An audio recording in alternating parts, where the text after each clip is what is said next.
అందరికీ నమస్కారం. ఈ రోజు మనతో పాటు ప్రముఖ ఆధ్యాత్మికవేత్త శిష్ల జయశంకర్ గారు మనతో పాటు ఉన్నారు. ఆయనతో మాట్లాడదాం. నమస్తే గురుగారు.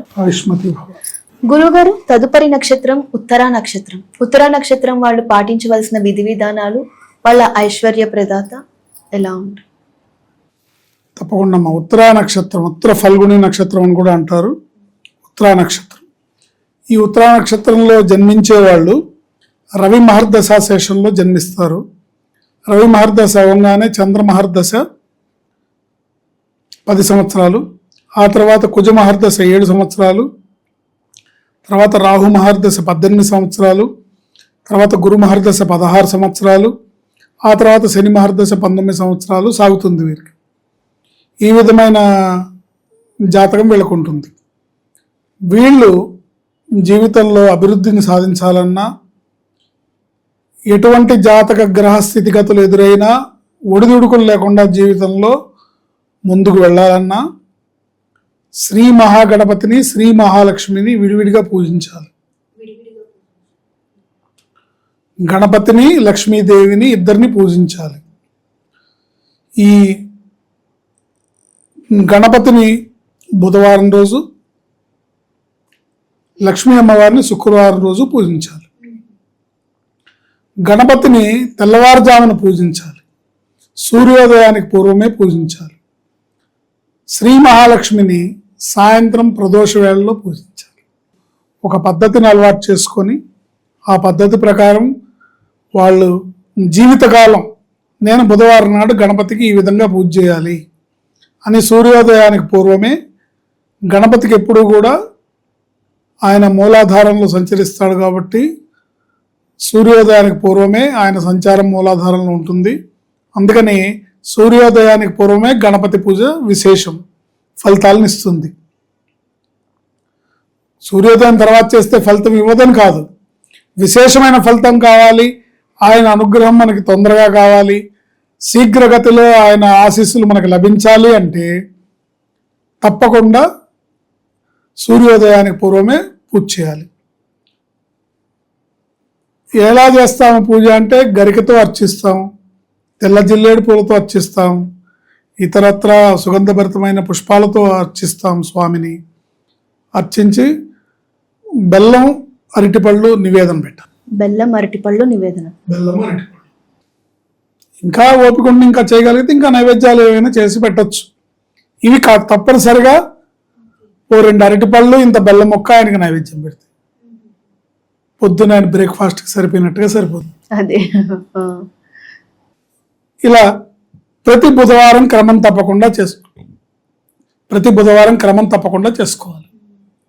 అట్లాగే శుక్రవారం నాడు శ్రీ మహాలక్ష్మిని ఓం శ్రీ మహాలక్ష్మి నమః, ఓం శ్రీ మహాలక్ష్మి నమః అనన్నా చేసుకోవచ్చు, లేదా శ్రీం అనే ఏకాక్షర బీజంతో కూడా అమ్మవారిని అర్చించవచ్చు. శ్రీం శ్రీం శ్రీం శ్రీం శ్రీం శ్రీం శ్రీం శ్రీం శ్రీం శ్రీం అనే ఏకాక్షర బీజంతో అమ్మవారిని అర్చించాలి. ఇలా అర్చించడం ద్వారా వీళ్ళకి జీవితంలో ఎటువంటి ఒడిదుడుకులు ఉండవు. ముఖ్యంగా శ్రీ మహాలక్ష్మి అమ్మవారిని మారేడు దళాలతో పూజించడం చాలా విశేషమైన ఫలితాలను ఇస్తుంది. శ్రీ మహాలక్ష్మి అష్టోత్తర శతనామ స్తోత్రాన్ని 16 సార్లు మారేడు దళాలతో అర్చిస్తే విశేషమైన ధనప్రాప్తి కలుగుతుంది. 16 సార్లు మారేడు దళాలతో అష్టోత్తర శతనామ స్తోత్రం 16 సార్లు చేయాలి. అంటే ఇంకొకసారి కూర్చున్నామంటే 16 సార్లు కంప్లీట్ అవ్వాలి. అది మారేడు దళాలతో అమ్మవారిని అర్చించాలి.